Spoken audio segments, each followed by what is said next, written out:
किसी भी कार्य को हम कुछ अपनी चाहतों पर निर्णय करें। व्यक्ति सबसे बड़ा दुनिया में दुखी इसलिए नहीं है कि दुनिया भूल भुलैया है। व्यक्ति स्वयं अपने आप में भूला हुआ है, अपने आप में भूला हुआ है।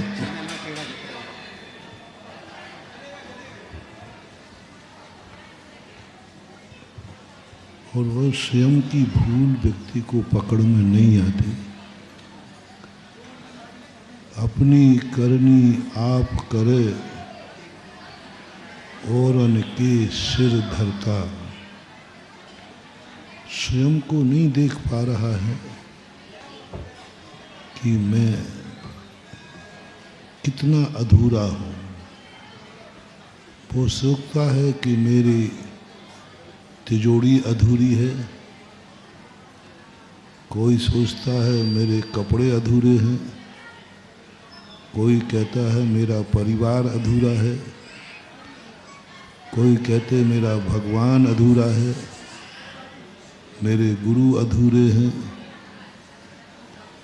सारी दुनिया में हमें कमियां दिखती हैं, लेकिन हमारी दशा वही होती है, नाच न आवे आंगन टेढ़ा है। नाचना आता नहीं है और कह देता है आंगन टेढ़ा है। क्या करोगे इससे? ये आरोप प्रत्यारोप। आंगन तो जैसा था वैसा है और वैसा ही रहेगा। हमें सीखना है नाचना। जो नाचना नहीं सीख पाते वो आंगन को टेढ़ा कहते हैं, और जो नाचना सीख जाते हैं वे आंगन को टेढ़ा नहीं, वे तलवार की धार पर भी नाच जाते हैं।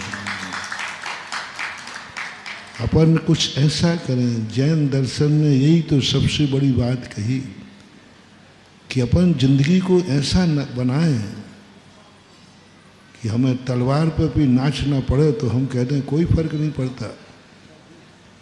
हमें कितनी टेढ़े रास्ते आ जाए, अच्छे ड्राइवर को कोई फर्क नहीं पड़ता। संसार में कितनी भी मुसीबत और भटकाव आ जाए, हमें कोई फर्क नहीं पड़ता, क्योंकि हमें गाड़ी चलाना आता है।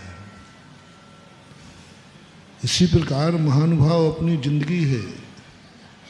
संसार में कितने ही मोड़ आ जाएं, कितने भी घाटियां आ जाएं, ज्ञानी घबराता नहीं है। वो कहता है मुझे जिंदगी चलाना आता है। मुश्किलों में हारना मत सीखो, मुश्किलों में चलना सीखो।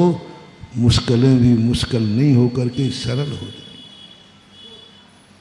हमें ड्राइवर को जैसे गाड़ी चलाना सीखना है, प्रत्येक व्यक्ति को अपनी जिंदगी चलाना सीखना है। ड्राइवर कभी ये नहीं देखता कि सड़क के मोड़ ठीक करो, वो सीखता है कि इन मोड़ों में अपनी गाड़ी को, कि बस यही ज्ञानी व्यक्ति। वो संसार को नहीं सुधारता, किसी को नहीं सुधारता। वो कहता है इन्हीं के बीच में से तो हमें गाड़ी निकाल के ले जाना है।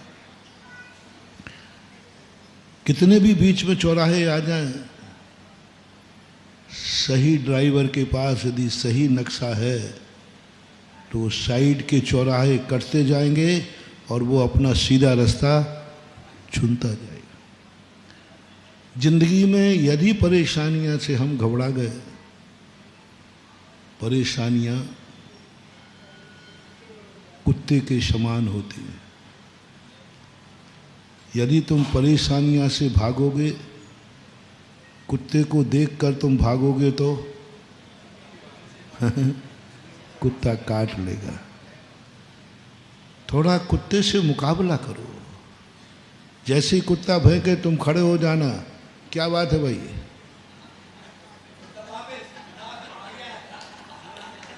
बस इतने ही से करना है, कुछ नहीं करना। भानुआ क्या बात है, तुझे भौंकना है भौंक ले, मैं खड़ा हूं। उसकी बोलती बंद हो जाएगी।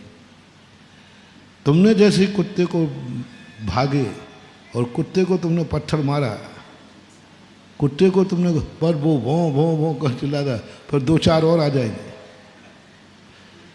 कुत्ता कभी देखना, कुत्ता क्यों भौंकता है,